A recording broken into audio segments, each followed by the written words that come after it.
Good morning বন্ধুরা। তো আজকে হচ্ছে কালী পুজো, তোমাদের সকলকে জানাই শুভ দীপাবলি। অবশ্য দীপাবলির অনেক পরে ভিডিওটা দিচ্ছি, কিছু করার নেই। আর এখন অনেকটাই বেলা হয়ে গেছে, প্রায় 7:30 মতন বাজে, 7টা 7:30 মতন। তো এখানে আমার বিছানা বাগানো কিন্তু অলমোস্ট কমপ্লিট। আর এখানে জানলাগুলো এখনও খোলা হয়নি, এদিকেরটা খুলেছি, এদিকেরটা খোলা হয়নি, এবার খুলে দেবো সব, দিয়ে তারপরে যাব হচ্ছে চা খেতে। তো দেখো আমি আর আমার ছেলে চা খেতে বসে পড়েছি। আর হালকা ঠান্ডার আমেজ এসে গেছে, সেটা আমার ছেলেকে দেখেই বুঝতে পারছো, তার কারণ নাহলে চাপাং করে ওর ঠান্ডাটা লেগে যাবে, তখন সামলানো মুশকিল। তাতেই এখন অল্প অল্প লাগছে। মধু তুলসী পাতা সিরাপ করে খাওয়াতে আরম্ভ করে দিচ্ছি, তোমরা দেখেছো। তো এখানে চা আর বিস্কুট নিয়ে বসে পড়েছি। আর আমার ছেলে এই যে এখানে জামা প্যান্ট রেখেছি, এই জামা প্যান্টগুলো আর এই গ্লাসটাকে বাইরে বার করে দিয়ে আসবি। ওই গ্লাসটাকে বাইরে বার করে দিয়ে আসবি। আমি যাই, ঠাকুরের সব সাজ হয়ে গেছে, ফলটা কুঁচলি হয়ে যাবে, তাড়াতাড়ি করবি। আমি রেডি হয়ে আছি, ফলটা কুঁচিয়ে নিই, সাইডে হয়ে যাবে। হাত পা ধুবি? হ্যাঁ, জামা প্যান্ট খুলে হাত পা ধুয়ে আসবি।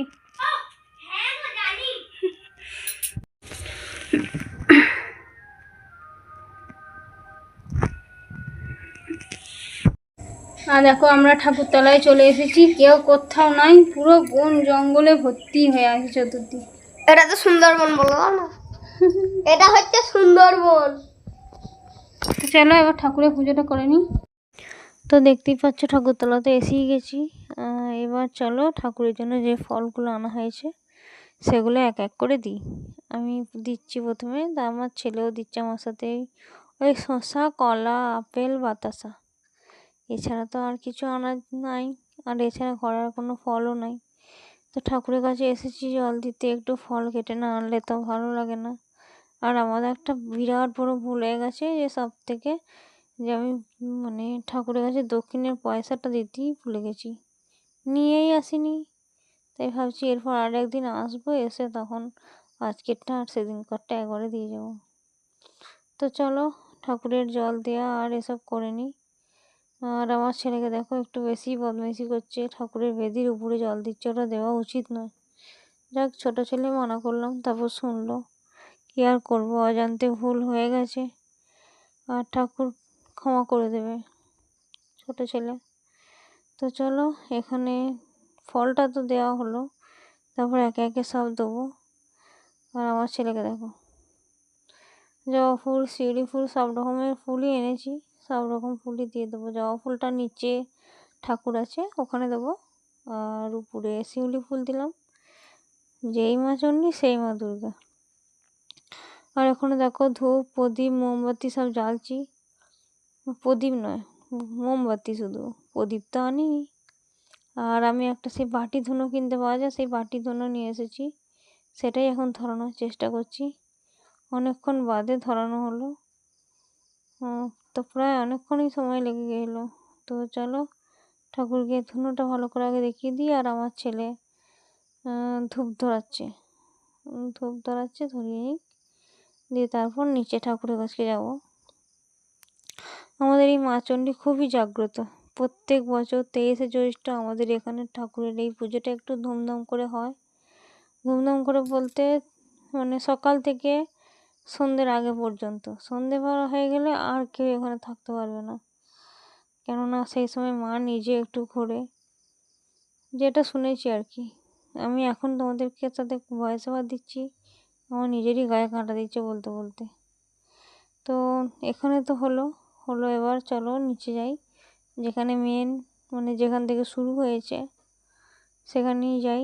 সেখানে যেয়ে এবার একে একে আমি আমার ছেলে জল দেবো, ফল, জল, ফুল, সিঁদুর, ধূপ দেখাবো, সব রকমই করবো। ধূপ গেঁথেও দেবো বাইরে, ভেতরে দেবো না।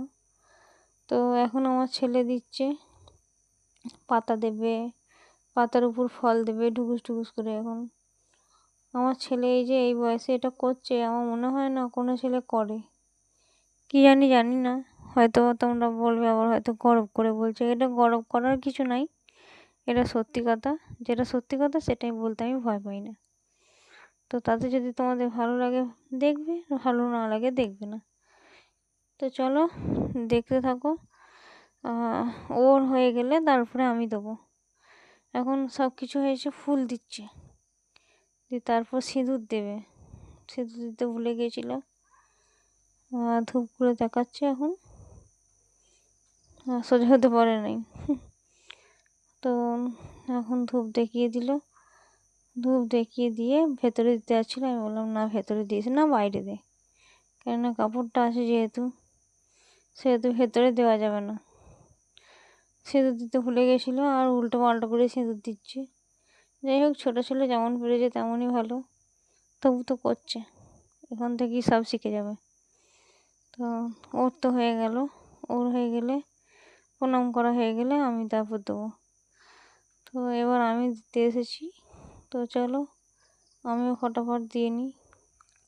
ওই প্রথমে ফল, ফুল, জল, সিঁদুর সব রকমই দিতে হচ্ছে। ছেলেও যা দিয়েছে আমিও তাই দেবো। তো ব্যাক ক্যামেরা তোমরা দেখে বুঝতেই পারছো যে আমার চেহারাটা কতটা রোগা। কী আর করবো বলো, কিছু করার নেই। তো সব রকম ফুল ছিল, যা যা ফুল ছিল সব দিয়ে দিয়েছি। কী হবে আর কটা ফুল রেখে, ওই জন্য সব দিয়ে দিয়েছি। তো এখন সত্য শেষকালে পালা হচ্ছে ধূপ দেখানো। ধূপটা দেখিয়ে নিয়ে তারপরে উপরে উঠে যাব, যে সব কিছু রাখবো, রেখে ঠিক করে সব নেবো, নিয়ে তারপরে আবার। তো দেখো আমাদের তো হয়ে গেল ঠাকুরের জল দেওয়া। তো মোমবাতি দেওয়া হয়ে গেল। আজকে তো মোমবাতি দিতে আসতেই হতো, তার জন্য দিনের বেলা এলাম, রাতের বেলা ঠাকুরের কাছে আসতে নাই। এখানে ঠাকুরের কাছে কেউ আসে না। এবার এখানে ঘাটে বসে গোটা কত রিল বানাবো। আমার ছেলে এখানে অলরেডি চলে এসছে, তাই তো রে? এদিকে তাকা, কি দেখছিস? এখানে কত ফুলের গাছ হয়েছে তোমাদের দেখাচ্ছি। কে লাগিয়েছে? কে লাগিয়েছে? যা হোক যে হোক কেউ লাগিয়েছে। ঠাকুরের যদি কেউ ফুল নিয়ে আসতে ভুলে যায়। তো দেখো ঠাকুরতলা থেকে এসে মুড়ি টুড়ি খেয়ে এখানে রান্না চাপিয়ে দিয়েছি। এখন ভাত ফুটছে, আর এখানে দেখো মাছ আছে কটা, নুন হলুদ মাখিয়ে রেখেছি। তো মাছের ঝোল হবে, ফুলকপি আলু মাছ দিয়ে ঝোল।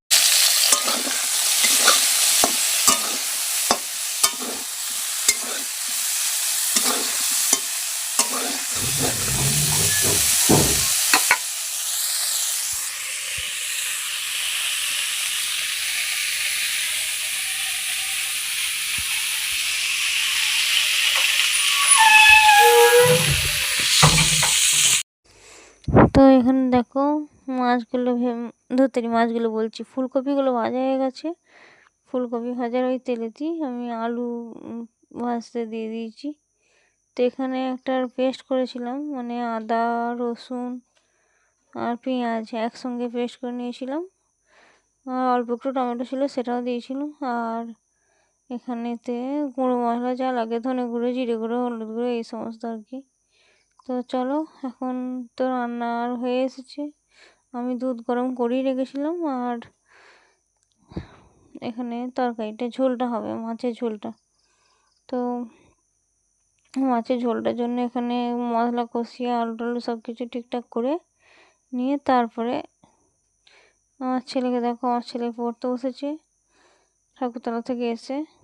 তো এখানে দেখো আলুগুলোর সঙ্গে ফুলকপিগুলো দিয়ে দিচ্ছি, নাহলে ফুলকপিগুলো সেদ্ধ হবে না এখনকার ফুলকপি। আর এই যে সবুজ রঙের এগুলো দেখতে পাচ্ছ, এগুলো হচ্ছে কুলেখাড়া। এই কুলেখাড়া পাতার রস করে খেলে বেটে সকালবেলায় খালি পেটে, যদি রস করে খাওয়া যায় না, বিরাট উপকার। তো এখানে গরম হোক, ফুটুক। আর ফুটতে ফুটতে ওখানে ওটা তো হয়ে গেছে তোমাদের সাথে কথা বলতে বলতে। এখানে এটা হচ্ছে চচ্চড়ি। এটা হলেই রান্না হয়ে যাবে আমার কমপ্লিট। তারপর বাবা চান করতে গেছে, এই বোধহয় 5 মিনিট হলো। তো চান করে এলে তারপর খাওয়া দাওয়া হবে।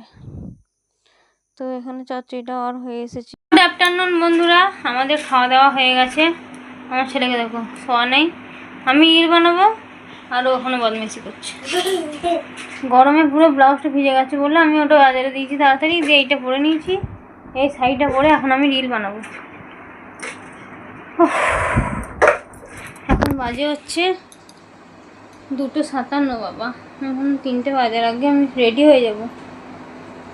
যাই হোক, আজকে উঠেছি 6:45 সময়, সেই থেকে একভাবে চলছে, এখনো পর্যন্ত একবার শুতে পাইনি। এইবার রিল বানাবো, দিয়ে তারপর তো চলো এখন রেডি হয়নি, নিয়ে তারপর রিল বানাবো। তো বন্ধুরা, আমার কিন্তু রিল বানানো হয়ে গেল, আর এই হারটা আমি পরেছিলাম খুলে ফেলেছি। তো এই দেখো আমার বিছানার কি অবস্থা, তাও সব কিছু বার করিনি, তাই গলাটা খুলে দিলাম সঙ্গে সঙ্গে, খুব গিজগিজিনি লাগছিল। তো চলো এসব ছেড়ে নিই, চেঞ্জ করে নিই, নিয়ে তারপর একবার শোবো। এখন বেজে গেছে 3:54, 3টে থেকে আরম্ভ করেছি, 4টে বেজে গেল প্রায়। শুতে শুতে মোটামুটি 4টে 5-10 বেজে যাবে। চলো, ওকে বললাম শুয়ে পড়, ও শুয়েছে, কিন্তু শুয়ে ঘুমায় নেই, খেলা করে যাচ্ছে, সমানে খেলা করে যাচ্ছে। তো চলো চেঞ্জ করে নিই। গুড ইভিনিং বন্ধুরা। তো বাইরে মোমবাতি সাজিয়ে রেখে দিয়েছি, আমরা যাব ঠাকুরতলা পুজো দিতে। ওখানে এক জায়গায় ঠাকুর এসেছে, আমাদের গ্রামে ঠাকুর আছে না, তো এখানে সব অবস্থা দেখো, ওখানে ওগুলো সব বার করে রেখেই দিয়েছি দুপুরবেলা থেকে। আর কি কাপড় পরে যাব, আর আমার ছেলে কি পরে যাবে, সেই সবগুলো বার করবো এখন। আমার ছেলে, আমি, আমার বর, আমরা 3জনে কি পরে যাবো সেগুলো বার করবো। এখন নখ পালিশ পরে নিয়েছি, ব্যাস একটা ঝামেলা মিটে গেছে। তো তখন কাপড় জামা পরবো, একটা হার জুয়েলারি কিছু পরবো, কানের পরবো না, এটাই থাকবে আমরা। তো চলো এখন কাপড়টা বার করে রাখি। গুড ইভিনিং বন্ধুরা। তো দেখো এখানে সব মোমবাতি সাজিয়ে ফেলেছি, মোমবাতি সাজানো হয়ে গেছে, আর একটু পর করে জ্বালানো হবে। এখানে সিঁড়ির দুপাশেও দিয়েছি, আর এখানে দেখো ঠাকুরের এখানে দিয়েছি। জ্বললে তবে বুঝতে পারা যাবে কীরকম লাগছে। এ দেখো আমার ছেলে ঠাকুর প্রণাম করতে গেলে এসে সব প্রদীপ মোমবাতি জ্বালিয়ে দিয়েছে। এখান থেকে শুরু করছি, কি সুন্দর লাগছে দেখো। মড়াই তলায় দিতে হয়, মড়াই তলায় 2টো দিয়েছে, আমি সব গেঁথে রাখা করেছিলাম, দিয়ে ও অন্য দিয়ে দিয়েছে। তো তারপর হচ্ছে আমার এ দেখো দাওয়াটা, সিঁড়ি পৈটিগুলো দাওয়াটা, আর সমস্ত মানে মোমবাতিতে ভর্তি করে দিয়েছি, পুরো 2.5 প্যাকেট মোমবাতি লেগেছে। তো মোমবাতিগুলো তো জ্বালানোর পর খুবই সুন্দর লাগছে। তো তারপর দেখলাম যে বাইরেতে তো বাপ্পাটায় রং মশাল পোড়াচ্ছে, চরকি পোড়াচ্ছে। আমি দেখলাম যে আমিও তাহলে একবার চাই, দীপাবলির দিন চরকি পোড়ানো, বম ফাটানো, এগুলো তো খুব ভালো জিনিস, কিন্তু এখন আর হয়ে ওঠে না আমাদের। তো দেখো ওদের সব হয়ে গেছে, দিয়ে আমি তারপরে একটু রেডি হয়ে নিয়েছি। আমাদের এখান থেকে একটুখানি হাঁটতে হয়, হেঁটে গেলেই 5-10 মিনিটের মতন, তাহলে ঠাকুর আছে দেখতে পাবো, সেখানেই পুজো দেওয়াও হবে, আমার শ্বশুর পুজো দেবে, আর আমরা ঠাকুর দেখতে পাবো। তো দেখো ঠাকুরটা কি সুন্দর দেখতে হয়েছে, তাই না? তো চলো আজকে ভিডিওটা এই পর্যন্তই ছিল, আবার দেখাবে কালকে একটা নতুন ভিডিও নিয়ে। তোমরা সবাই ভালো থেকো, সাবধানে থেকো, সুস্থ থেকো। তো তাহলে ঠাকুরটা খুব ভালো হয়েছিল। তো আর একটা জিনিস তোমাদের দেখাই, দাঁড়াও, দিয়ে তারপর তোমাদের সাথে ভিডিওটা শেষ করব। এখানে লোকগুলো দাঁড়িয়ে আছে, আর এখানে ছাগলগুলো দেখো কীরকম করছে। 2টো ছাগল তো রীতিমতো মারপিট লেগে এলো, তো এমন মারপিট করছে মানে বলার নয়। ওই দেখো, হ্যাঁ খুব ভালো লাগে এটা দেখতে। তো চলো আজকের মতন tata, bye bye, good night. সকলে দীপাবলি ভালোভাবে কাটিয়ে যেন কিছু